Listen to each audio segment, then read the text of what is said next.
Everybody asking how we doing, say we good. Don't need no one to tell me how to live just like they would. It ain't their business, but they in it, I don't know why. Revolved around my life after I found another. Assalamualaikum warahmatullahi wabarakatuh. Halo semuanya, perkenalkan saya Rosanela Afisha dengan NIM C1C02353. Pada video kali ini saya akan membahas mengenai penghitungan PPh pasal 22, yaitu impor, bendaharawan, dan industri tertentu. Nah, yang pertama ada impor. Impor adalah kegiatan memasukkan barang atau jasa dari luar negeri ke dalam suatu negara.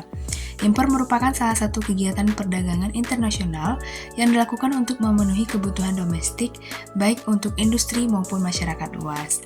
Nah, objek atau pajak penghasilan yang dikenakan pajak yaitu PPh pasal 22, suatu kegiatan yang meliputi impor barang, ekspor barang tertentu, penjualan barang tertentu, atau penjualan kepada pembeli tertentu. Nah, yang pertama yaitu impor barang. Impor barang dibedakan menjadi beberapa kelompok jenis barang dan kepemilikan angka pengenal impor atau API bagi importernya. Pengelompokan tersebut berpengaruh pada besarnya tarif. Artinya, lampiran PMK nomor 110-PMK.10-2008. Nah, selanjutnya yaitu kegiatan yang dikecualikan dari pengenaan PPh pasal 22. Yang pertama yaitu impor barang atau penyerahan barang yang berdasarkan ketentuan peraturan perundang-undangan tidak terutang pajak penghasilan.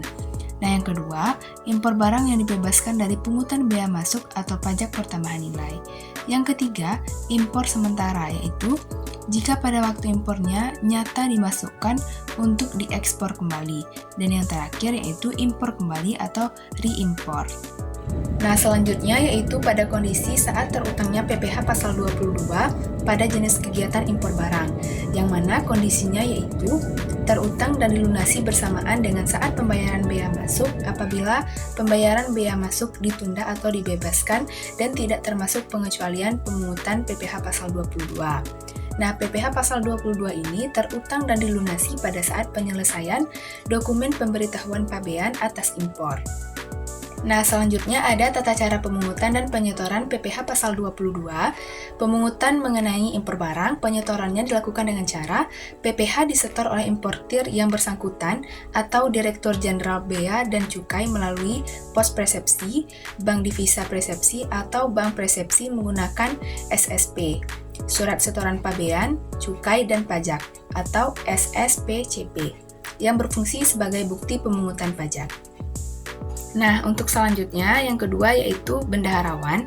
Pemungutan yang dilakukan oleh bendaharawan, pemerintah atas penyerahan barang oleh rekanan yang dibiayai dari anggaran pendapatan dan belanja negara atau APBN dan anggaran pendapatan dan belanja daerah atau APBD. Nah, pemungut pajak pasal 22 ayat 1 UU PPh menyatakan bahwa Menteri Keuangan dapat menetapkan hal-hal berikut ini. Yang pertama, bendahara pemerintah untuk memungut pajak sehubungan dengan pembayaran atas penyerahan barang. Yang kedua, badan-badan tertentu yang memungut pajak dari wajib pajak yang melakukan kegiatan di bidang impor atau kegiatan usaha di bidang lain. Dan yang ketiga, wajib pajak badan tertentu untuk memungut pajak dari pembeli atas pembelian barang yang tergolong sangat mewah. Nah, pada bendaharawan, saat terutangnya PPh pasal 22 dengan jenis kegiatan pembelian barang oleh pemungut pajak atau bendahara pemerintah dan KPA, bendahara pengeluaran KPA atau pejabat penerbit SPM. Nah, untuk kondisi terutangnya yaitu terutang dan dipungut pada saat pembayaran kepada rekanan. Nah, selanjutnya ada tarif dan dasar pengenaan pajak PPh pasal 22 mengenai kegiatan pembelian barang dan pemungut pajak oleh bendahara. Dengan tarif 1,5% dan dasar pengenaannya harga pembelian tidak termasuk PPN. Untuk PPh pasal 22-nya yaitu 1,5% dikali harga pembelian. Nah, materi selanjutnya yaitu instansi atau industri tertentu. Instansi adalah badan atau lembaga yang memiliki tugas spesifik dan bekerja di bidang tertentu. Instansi dapat dimiliki oleh pemerintah maupun swasta. Instansi pemerintah dan swasta memiliki perbedaan dalam hal tanggung jawab dan tujuan. Yang mana instansi pemerintah tidak berorientasi pada keuntungan atau profit, modalnya berasal dari retribusi, pajak, dan subsidi.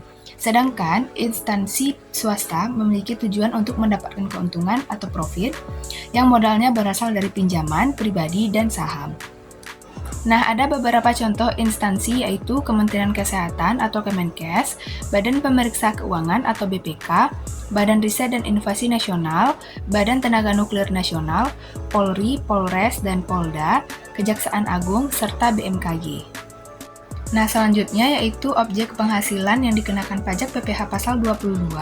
Yang ketiga yaitu instansi tertentu seperti Badan Usaha Milik Negara atau BUMN. Adapun kegiatan yang dikecualikan dari pengenaan PPh pasal 22 yaitu pembayaran yang dilakukan oleh pemungut pajak yang jumlahnya paling banyak 10 juta dan bukan merupakan jumlah yang pecah-pecah. Pemungut pajak ini meliputi badan usaha tertentu yang terdiri atas BUMN dan badan-badan tertentu yang dimiliki oleh BUMN.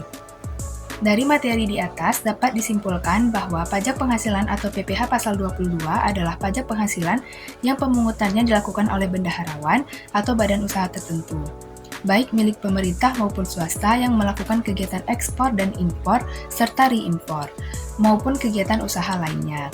Nah, kegiatan impor, bendaharawan, dan instansi tertentu memiliki persamaan dan perbedaan pada objek PPh pasal 22, kegiatan yang tidak dikenakan PPh pasal 22, kondisi saat terutang PPh pasal 22, tata cara pemungutan dan penyetoran, serta tarif dan dasar pengenaan yang telah ditetapkan.